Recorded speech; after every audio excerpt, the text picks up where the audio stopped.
Welcome to Minang's Kitchen, and it's me, Minang. At nandito na naman po ako para mag-share sa inyo na isang napakasimpleng lutuin. Ito ay Thai-inspired recipe na tinatawag nilang drunken noodles. Kaya't samahan nyo na ako sa aking kusina at umpisahan na natin ang pagluluto. Ang gagamitin nating meat para sa ating recipe ay pork belly. Tatanggalin muna natin yung balat ng ating meat.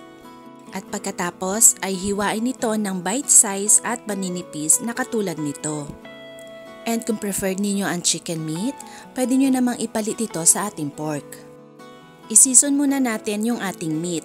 Lalagyan lang natin siya ng kaunting asin at ng kaunting paminta. Haluin nyo ng maigi para magpantay yung ating pampalasa. Pwede nyo siyang i-massage para manuot pa talaga yung ating pampalasang nilagay. At pagkatapos ay itabi na muna natin yan. Ihahanda muna natin lahat ng gagamitin natin para dire-diretso tayo mamaya sa ating pagluluto. Ang gagamitin natin dito ay yung Thai Holy Basil. Available ito sa mga supermarkets. Ganyan lang yung gagawin ninyo, tanggalin nyo lang yung mga dahon dun sa tangkay. Maghihiwa na rin tayo ng ating sibuyas. Next, magpitpit tayo ng bawang at hiwain natin ito ng maliliit. At pagkatapos ay maghiwa na rin tayo ng ating siling labuyo. Ngayon ay pagsasamahin natin yung ating bawang at sili at hihiwain pa natin ito ng mas maliliit pa. Nagdagdag nga pala ako ng isa pang siling labuyo dyan dahil mas gusto ko pa yung mas maanghang. At dahil gusto ko pa ng added flavor galing sa ating siling labuyo, nagdagdag pa ako ng 2 pero tinanggal ko na yung mga seeds at hiniwa ko lang yan ng maliliit. Pero ito ay optional lang. Ngayon naman ay ihanda na natin yung gagamitin nating noodles. Maglagay ng boiling water sa isang bowl.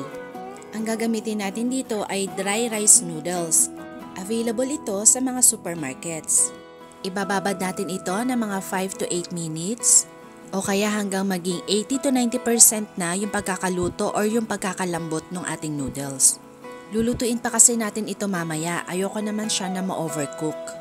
Pag okay na yung ating noodles, alisin na to sa pagkakababad, ilagay sa strainer at itabi na muna. Kanina habang nag-aantay tayo ng ating noodles, inihanda ko na yung ating sauce. Pagsasama-samahin natin sa isang bowl yung ating oyster sauce, light soy sauce, kaunting dark soy sauce, at sugar. Haluin natin ito ng maigi hanggang sa matunaw yung ating sugar. Kapag naihanda na natin lahat, ready na tayo magluto.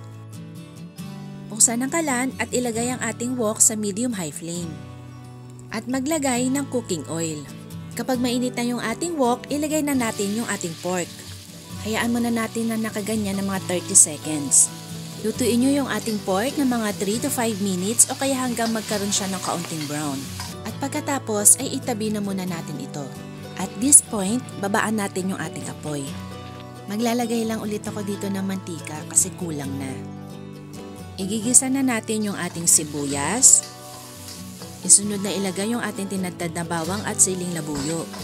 Igisa ito hanggang sa ito ay umamoy. Ibalik yung ating pork at igisa ito ng mga 30 seconds. At pagkatapos ay ilagay na natin yung ating noodles at yung ating sauce. Haluin natin ito na maigi hanggang sa makoat ng sauce yung ating noodles. Lutuin pa natin ito ng mga 2 to 3 minutes.